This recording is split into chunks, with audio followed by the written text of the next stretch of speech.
In my graduation day, my aunt interrupted the ceremony and said, "Since you owe us everything, we expect you to sign over your salary for the next 10 years. My parents nodded, they were in on it. But they forgot one thing: I had a secret scholarship they knew nothing about. I was raised in Cleveland, Ohio, in what most people would call a middle-class family. We weren't poor, but my parents acted like we were on the verge of bankruptcy at all times. Every expense was tracked. Every dollar spent on me was a debt they expected me to repay. There was no such thing as a gift. If they bought me clothes, I had to earn them by running errands. If they paid for my school supplies, I was reminded that I needed to be grateful by doing whatever they asked. My mom and dad weren't the only ones like this. The worst was my Aunt Barbara. She had more money than my parents, and she never let anyone forget it. She used money to control people. If she paid for something, she expected complete obedience in return. She covered part of my SAT prep classes. In exchange, I was expected to visit her every weekend and listen to her complain about her job. She helped with my college applications. That meant she got a say in where I applied and what I studied. She didn't have kids of her own, but she treated me like her investment. My parents loved this. They believed that children should take care of their parents once they were successful. They didn't see me as an independent person. They saw me as their retirement plan. I worked my ass off in high school. Not because I wanted to make my parents happy, but because I wanted out. My parents pushed me toward business degrees. They said I needed a practical career, one that would make enough money to support them. Barbara agreed. She even started introducing me to people in her company, talking about how I'd have a bright future in finance. I nodded along. I let them think I was following their plan. What they didn't know was that I had other plans. My real dream was architecture. I applied to top programs in secret, including Cornell University, which had one of the best architecture programs in the country. I also knew that if I got in, there was no way my parents would actually pay for it. They would use money as a way to control me, just like they always had. So I applied for every scholarship I could find. And I got one. A full-ride scholarship. Tuition, housing, books, everything was covered. But I didn't tell them. I let them believe that they were paying for my education. I let them think I owed them. I played the part of the obedient child while secretly preparing for the moment I could cut them off for good. For years past, I worked hard, kept my grades up, and built my future on my own terms. I had already lined up a high-paying job in San Francisco before graduation. But my family still thought they had me under control. A week before graduation, Barbara called me with a big surprise. "We've all talked it over," she said, like it was some business deal. "And we think it's time to make things official." She sent me a contract. A legally binding agreement stating that, for the next 10 years, I would give 25% of my salary to the family, no questions asked. My parents signed it. Barbara signed it. All that was missing was my signature. I laughed out loud when I read it. Barbara must have thought she was being clever because she included a clause saying that if I broke the contract, I would owe them back payments, with interest. She wasn't asking. She was demanding. I didn't respond. They took my silence as agreement. Graduation day finally arrived. It was supposed to be about me, but to my family, it was about their payday. They all showed up: Barbara, my parents, even a few extended relatives who had barely spoken to me in years. I knew exactly why they were there. I walked across the stage. I shook hands with the dean. I held my diploma in my hands, knowing that this was mine, not theirs. I walked over to my family, smiling, ready for what I knew was coming. And right on cue, Barbara stood up in front of everyone. "Now that you're officially an adult," she announced, loud enough for nearby families to hear, "it's time to talk about your future." She pulled out the contract. "Since you owe us everything, we expect you to sign this today." My parents nodded like this was completely normal. My mom added, "It's only fair. We paid for everything." Barbara smiled, handing me a pen. A few people nearby turned to watch. Some looked confused. My classmates whispered to each other. A professor I knew actually rolled his eyes. I took the contract. I pretended to read it over, acting like I was considering it. Then, I pulled my own folder from my graduation gown pocket. "Actually," I said, my voice steady, "I have something to show you too." Barbara frowned. My dad's smile faltered. My mom tilted her head in confusion. I opened the folder and pulled out my full-ride scholarship award letter, my job offer in San Francisco, my signed lease for an apartment 3,000 miles away from them. Barbara blinked. "What is this?" I smiled. "This," I said, "is proof that I don't owe you anything." At that moment, it was like time stopped. My dad's face went red. My mom's hands shook. Barbara's expression twisted from confusion to pure rage. I wasn't done. I turned to my parents. "Every cent of my education was covered by scholarships and work study. You never paid for anything. You just assumed I was going to let you control me." Then, to Barbara, "I appreciate the SAT prep, But that doesn't mean I owe you a quarter of my income for the next decade. I let the words sink in. Let them feel all of their plans falling apart. Then, I did the one thing they never expected. I walked away. I didn't look back as I left them standing there stunned. I made my way to my friends, who had been watching the whole thing unfold. They looked at me like I had just pulled off a magic trick. Dude, my roommate Jake whispered, what the hell was that? My freedom, I said, stuffing the contract into my pocket. I had no intention of signing it, but I wanted to keep it as a reminder of how far I'd come. Behind me, I could hear Barbara's voice rising. My mom's shrill tone followed. My dad, quieter but still angry. I ignored them. I should have known that wasn't the end. The family's first attack, the guilt trip that night, I turned off my phone. I wasn't in the mood to deal with their nonsense. By the time I checked the next morning, I had 57 missed calls and over 100 texts. The messages started out furious. Mom, you embarrassed us in front of everyone. How dare you walk away like that? Barbara, ungrateful brat. We made you.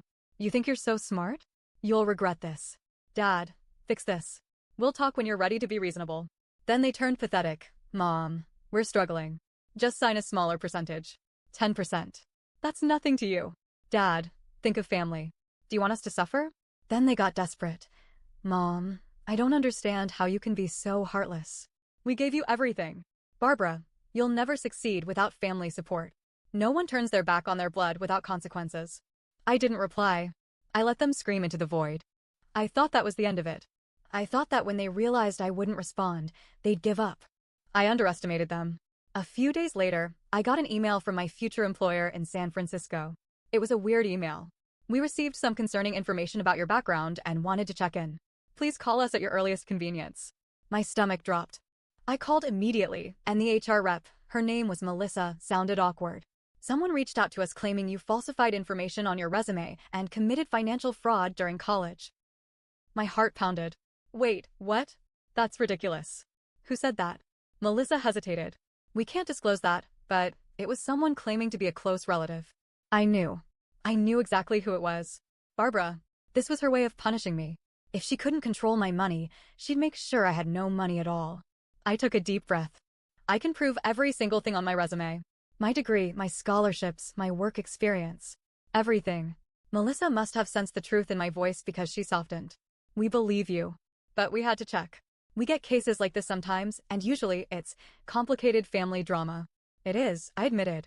And if they reach out again, let me know. I'll handle it. She agreed. I sent her all my documentation. Within a few hours, she emailed back. Everything checks out. Consider this matter closed. I sat on my bed, hands clenched into fists. They tried to ruin my career before it even started. After the job sabotage failed, they went to the next level.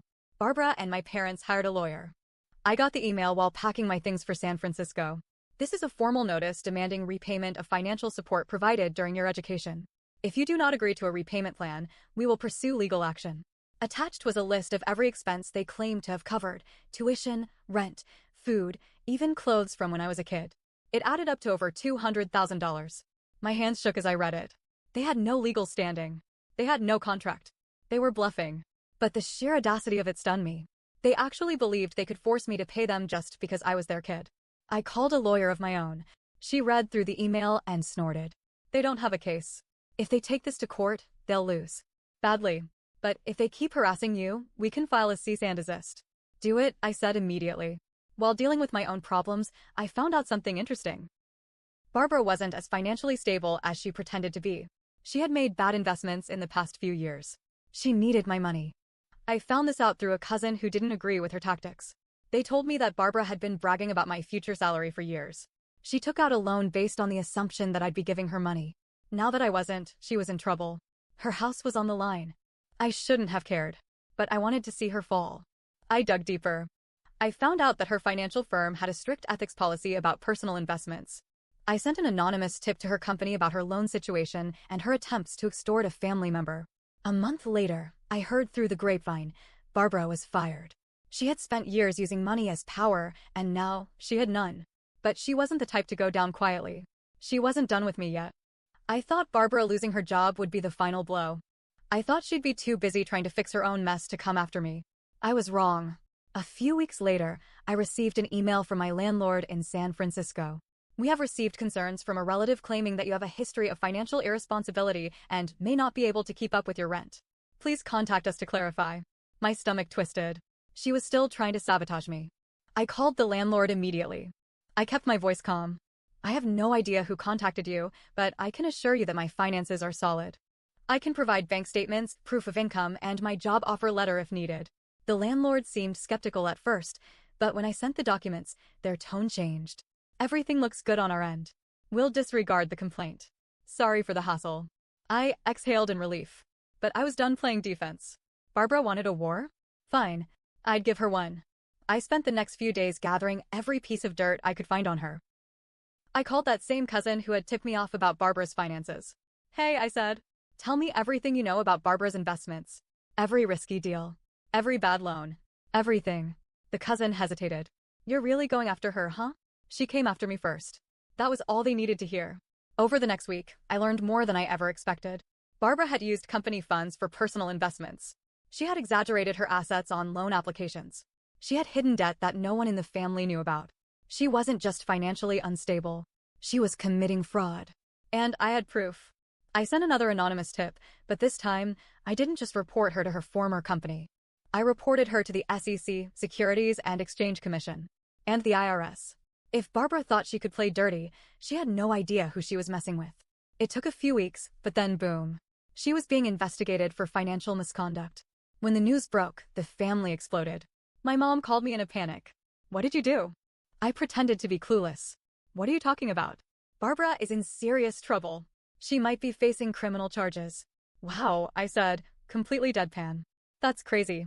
What does that have to do with me? She sputtered, furious, but unable to pin anything on me. Barbara stopped contacting me after that. I thought it was over. But then something even worse happened. With Barbara taken down, my parents had one last move.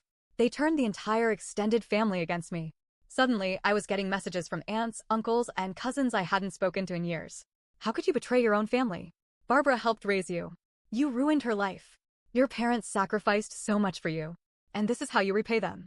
Even people who barely knew me were calling me selfish and ungrateful. The worst was from my grandmother. She called me herself. Her voice, usually warm, was cold. I don't know who you are anymore. You're no grandson of mine. That one stung. For a moment, I almost felt guilty. Then I remembered. These people didn't care about me. They cared about what they could take from me. I blocked them all. But my parents had one final trick up their sleeve. Just when I thought they couldn't go any lower, they tried to sue me. I got the papers in the mail.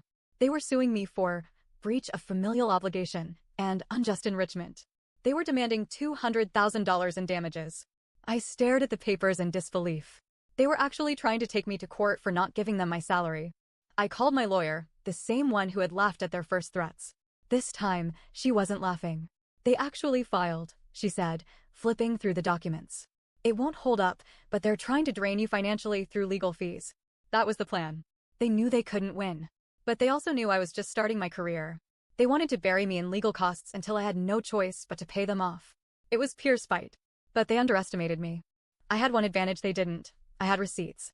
I gathered every text, every email, every voicemail where they talked about me owing them. I documented how they tried to sabotage my job and my apartment. I collected the threats. And then, I filed a counterlawsuit. Harassment, defamation, intentional interference with employment. My lawyer smiled as she filed the paperwork. Let's see how they like being on the receiving end. When my parents got the countersuit, they panicked. They tried to drop their case immediately. Too late. I wasn't dropping mine. The day of the court hearing arrived. I walked into the courthouse in Cleveland, dressed sharply in a navy blue suit. My lawyer, Michelle, gave me a reassuring nod as we entered the courtroom. Sitting across the aisle were my parents and Aunt Barbara. Barbara had aged in the last few months. Her expensive clothes couldn't hide the stress on her face. She looked hollow. Losing her job and being investigated for fraud had clearly taken its toll. My parents looked worse. My dad's suit didn't fit right. He had probably borrowed it. My mom had dark circles under her eyes. They thought this lawsuit would make me crack. They thought I'd cave. They had no idea what was coming. The judge called the case. My parents' lawyer stood first, talking about familial duty and how I had benefited from my parents' sacrifices and should be legally obligated to support them. Then it was my turn. Michelle stood up, adjusting her glasses. Her voice was calm and sharp. Your Honor, This case is nothing more than an attempt to extort my client. She laid everything out: the harassment, the sabotage attempts, the fabricated claims to my employer and landlord, the messages demanding money. Then, she pulled out the contract they had tried to make me sign on my graduation day. Your Honor, they expected my client to legally surrender his salary for 10 years. When he refused, they attempted to destroy his career. And when that failed, they fabricated this lawsuit. The judge's face was stone cold. Then Michelle hit them with the final blow. We are not just asking for a dismissal. We are filing a counterclaim for harassment, defamation, and intentional interference with employment. You could have heard a pin drop. My mom gasped. My dad's face twisted in anger. Barbara went pale. Then, the judge turned to them. Mr. and Mrs. Callahan, he said, voice clipped. Did you truly expect this court to enforce financial servitude? I saw my parents shrink. Barbara, in a last-ditch effort, stood up. Your Honor, he is lying. He owes us. The judge slammed the gavel. Sit down. She fell silent. The judge looked at my parents. The next words sealed their fate. This lawsuit is dismissed. Your counterclaim will proceed. We will set a date for damages to be discussed. Outside the courthouse, my parents collapsed into shouting. You did this. My mom screamed at Barbara. You pushed too hard. Barbara rounded on her. You let him think he had a choice. You were too soft. My dad was silent, staring at the ground. For the first time, I saw defeat in his eyes. They were turning on each other. I watched in silence as they ripped each other apart. Then my mother whirled toward me. Are you happy now? You destroyed your own family. I looked her dead in the eye. No, Mom. You did that all on your own. She flinched like I had slapped her. Barbara grabbed my father's arm. We need to leave. Now. They stormed off, still arguing. I stood there for a moment, just breathing. It was over. They had lost. And I was finally free. A week later, I got one last text from my dad. Dad, I don't know how things got this bad. I just thought family should take care of family. We really did think we were helping you. But I see now that we pushed too far. I don't expect you to forgive us. I just want you to know. I'm sorry.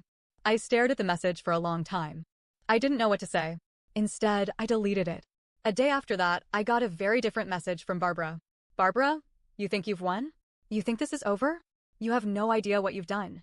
You'll regret this. I didn't reply. She wasn't worth my words. I moved to San Francisco a month later. My apartment was small but mine. My job was challenging but fulfilling. And most importantly, I was finally living life on my own terms. No guilt. No manipulation. No contracts. Just me. And I have never been happier.